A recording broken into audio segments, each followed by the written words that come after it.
ఉమ్.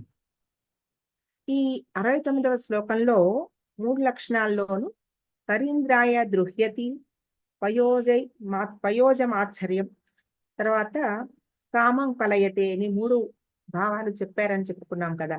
అందులో కరీంద్రాయ దృహ్యతి అది ఒక ఏనుగుని చంపగలిగిన లక్షణం సింహానికి ఉందని, తర్వాత గజాసురుణ్ణి వధించినవాడు శివుడు కాబట్టి ఆ సింహ లక్షణం శివుడికి ఉందని, ఆ శివ లక్షణం అమ్మవారి పాదాలకి ఆపాదించారు. అలాగే పయోజమాత్సర్యం, ఈ పయోజమాత్సర్యము చంద్రుడి లక్షణం. ఎలాగూ ఎప్పుడైతే చంద్రుడు ఉదయిస్తాడో ఆ వెంటనే కమలాలు ముడుచుకుంటాయి. పయోజమాత్సర్యం అంటే పయోజాలకు ఉన్న గొప్పతనాన్ని పోగొట్టగలిగింది ఏమిటి? అవి ముడుచుకునేలా చేస్తే వాటి గొప్పతనం అవి పోయినట్టే కదా. అది ఆ చంద్ర లక్షణం. అమ్మవారి పాదాలకి ఆ లక్షణం ఎలాగా? అమ్మవారి గోళ్ళ కాంతులు నఖేందు జ్యోత్స్న అని చెప్పుకున్నాం కాబట్టి ఈ నఖేందు జ్యోత్స్న కాంతుల వల్ల ఆ వయోజాలకి అంటే తామర పువ్వుల కమలాలకి ఆ వాటి యొక్క వికసనం పోతుంది.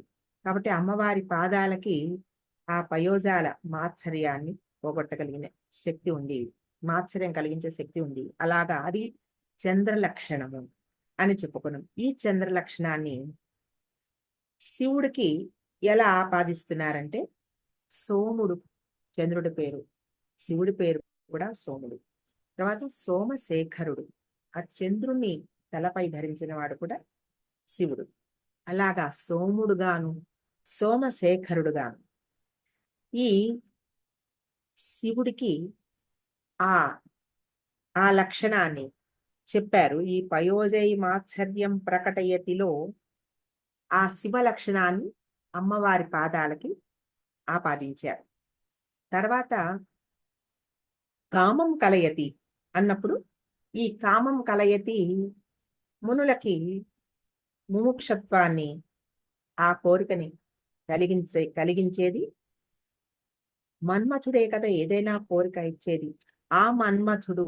ఆ కామాన్ని ప్రేరేపించేది అమ్మవారి అనుగ్రహం కలిగి ఆ సాధకుడికి ఆ మన్మథుడు ఇచ్చే ఆ కోరిక, ఆ ఆ కామం ఏమిటది? మోక్షం. అటువంటి కోరిక ఇది కూడా. ఈ మోక్షాన్ని ప్రసాదించేది కూడా శివలక్షణం. కాబట్టి ఈ 3 లక్షణాలు కలిగిన ఆ శివ లక్షణాలు కలిగిన అమ్మవారి ఆ పాదాలు ఆ సాధకుడు భక్తుడి హృదయంలోకి వెళ్ళి ఆ జ్ఞానం ఆ ఆ లోపల ఆ గుహలో ఉన్న భక్తి అనే అమృతాన్ని గ్రోలడానికి ఆ గుహలోకి చేరిన ఆ పాదాలు ఎప్పుడైతే ఆ వెలుగు రూపంగా అమ్మవారి పాదాలు ఆ భక్తుడి గుహలోకి, మనస్సు అనే గుహలోకి ప్రవేశించాయో అజ్ఞానం అనే చీకటి పటాపంచలైపోతుంది. కాబట్టి వాళ్ళకి ఉన్న ఆ సాధకుడికి ఉన్న అజ్ఞాన అంధకారం పూర్తిగా తొలగిపోతుంది. అందువలననే ఆ సాధకులు ఎందుకు కోరుకుంటున్నారు ఇటువంటి లక్షణాలు కలిగిన ఈ పాదాలని అని ఒక ప్రశ్నిస్తూనే ఈ సమాధానాన్ని ఇందులో మనకి మూక కవి మనకి చెప్తున్నారు.